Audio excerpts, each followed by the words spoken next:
put your sign on your truck for starters. Sign on the truck. That's good. So I think there's a lot of power. Like, obviously, if you're good and you're good at what you do, I think there's a lot of power in being creative with some kind of referral program. Like, I really think that referral programs are kind of overlooked because I don't think people want to. I don't like it. Logistically, it can be a little messy. Right. So there's some logistics to it that you have to be able to handle some of that. And I just think that if you're really good, like, people want to recommend you. Right. And so if you can come up with a way to get them a benefit and get the other person a benefit and things like that, I think there's a lot of opportunity in that. And truth be told, it's pretty much free. Like, other than whatever you're going to discount or like however you're arranging it, I really think that there's a lot of opportunity that I've seen a lot of businesses do it and do it quite successfully. Or do some kind of raffle, like do some kind of like giveaway thing, right?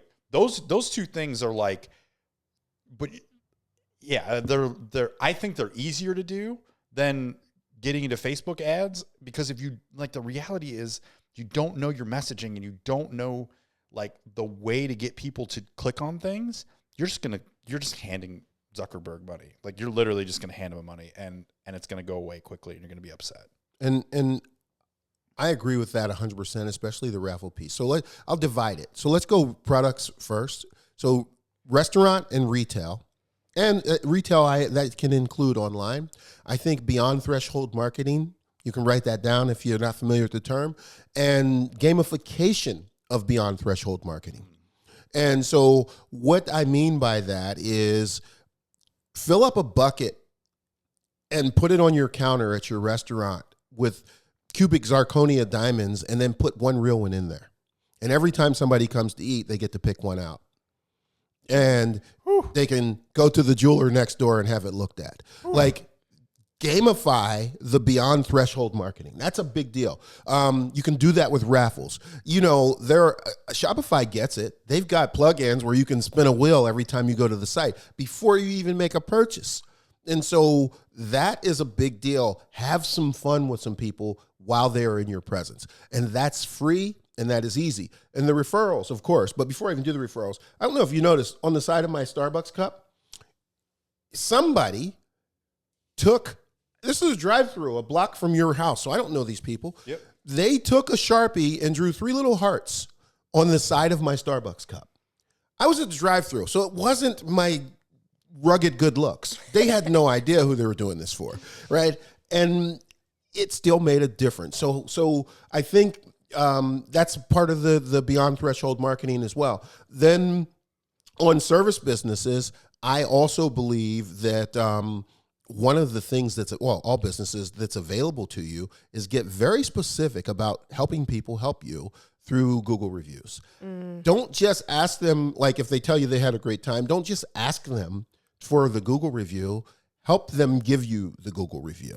It's like, hey, look, just go ahead and scan that right there, and that'll show you how to give me a Google review. Or let me email or text you the link to my Google review, and go on and just tell them what you think of us. I would tell you that if you're doing that intentionally, you're wise enough to be doing that with people who are going to give you good reviews. But that is a great way to grow your business. It's totally free, and it is everlasting. So define beyond threshold marketing. Beyond threshold marketing means when they come in, and they're coming from the outside, and get beyond the threshold, when they cross this doorstep and are inside of your business, market to them. Think about it. I don't go to restaurants so much. I think restaurants got awfully crappy in the last several years. There's some good ones, but I don't go a lot. But if you go to a restaurant on a Friday or a Saturday or a Sunday, you're probably going to have a minimum, maybe a 20-minute wait. So you're just sitting there. And one restaurant used to give you peanuts. I don't think they even do that anymore. And you're just sitting there. They have you. They could have some fun with you. They could entertain you. Even the gas station shows me videos and news clips while I'm pumping my gas and plays me music. All of that is that's beyond threshold marketing. So once they're inside my place, the diamond and cubic zirconia example that I gave, That is a beyond threshold marketing. And I think that if you can have some fun, like you remember McDonald's, well, you probably don't. But when I was a kid, if I could go into McDonald's and say 2 all beef patty, special sauce, lettuce, cheese, pickles, onions on a sesame seed bun, I would get a buy one, get one free of the Big Mac. You can still say it. I can still say it. That's right. And then Burger King copied it. So now the consumer's really making out. And if I could go into Burger King and sing the song, hold the pickles, hold the lettuce, special orders don't upset us. Oh, yes, that's you lettuce, have it your way, or serve it your way. If I could do that, then I would get a free fry. And so that's beyond beyond threshold marketing. They do. Chipotle does it for Halloween. If you dress up in a costume, you get a free burrito. They do. Right. And when I was a basketball coach, Chick-fil-A would come in and give out free Chick-fil-A sandwiches and a card for a free ice cream the next time you're in their store. Right. And so, like, beyond threshold marketing is one of the, it's like they're here. They like Have some fun you. with them. Yes. Yeah. You know what? They've arrived for the party. Now party. You know what all that requires, though? What's that? You have to value the lead. You do. If you don't value the lead, You're right. You value the sale, then you don't care about them when they're there. Like, you don't care about the next thing, right? Because that's forethought into the lifetime value of a customer. Like, I was thinking about, like, when you're talking about all those things, our son loves Brazilian barbecue. I was just thinking about that too. And so last year, for his birthday, we went this year as well. But last year when we went, it was our first time going to this particular one. And they gave him for his birthday, a gift card for $25. Wow. Now, that's not going to cover the cost of everybody else's meal. No. It barely covered the cost of his meal. Right. And it was for the next visit. Right. But it's for the next visit. He's your loss leader. Right. He's good. Exactly. You're not. Right. Exactly. So they're going to get you to come back. Mm-hmm. Right. And they know if they can get you back in the door, then they're winning. Yep. Right. Because they have a great experience. Their atmosphere is great. Their people are great. Their food's great. Mm-hmm. So they know. If you want a good restaurant, Mark. Right. So they know that their main objective is to get you back in the door.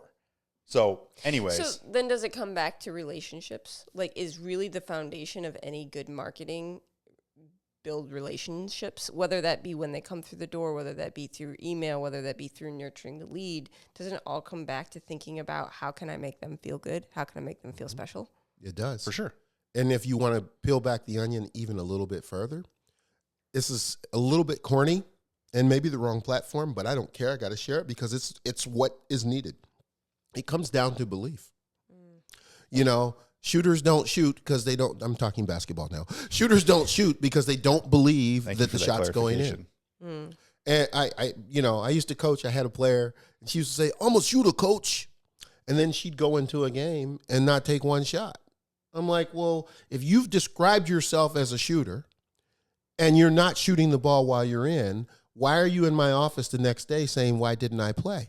Because you were not existing as the person that you described yourself as. And I think business owners don't believe that the marketing's going to work. They don't count the lifetime customer because they don't even believe they're going to be there that long.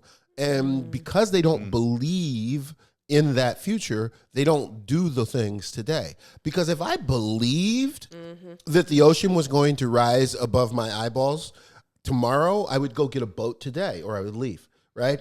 And so people have an easy time believing the catastrophe, but they don't have an easy time believing the upside. And I don't know how to fix that, but I think some awareness about it is probably the best way to get people started. So believe enough to count the value of your customer, like Zach says, and then believe enough to do the steps, whether it's the beyond threshold marketing, whether it's sending the written communications, making the phone call, asking for the referral, do it all. Believe like it's going to happen. Yeah. Like people won't get to take the time to share how to do a Google review because they don't think the Google review is going to matter or that they're even going to do it. That's right. Well, and you have to go along with that belief, you have to have some patience to let it play out, right? 100%. You have to throw out the microwave. Get rid of the microwave, cook on the stove, figure out, like, you have to do some food prep and understand. No, I'm serious. No, I'm thinking about people who do something the next day. They go, "See, it didn't work," and you're like, Yep. "It's been 24 hours." you barely even and they ignore all the things that do work. They do. Yeah. They lock in on the one that doesn't. And that's what back to the shooting again, the best shooters have the shortest memories. It's like, I know that I was 0 for 13, but I'm about to be 10 for 10 on these next 10. Right. That's the level of belief that creates the Michael Jordans, the Steph Currys, and the LeBron Jameses. And if there's a video floating around the internet of Steph Curry shooting, and he needs to make 10. And he misses like his first 3. His body language doesn't change. His head doesn't drop. His shoulders don't shrug. He just keeps shooting. And then he goes on to make like the next 17 in a row. Not because he's Steph Curry, but because Steph Curry believes that the next one's going in. If people could just adopt some of that, they would get busy about the work that they were put here to do.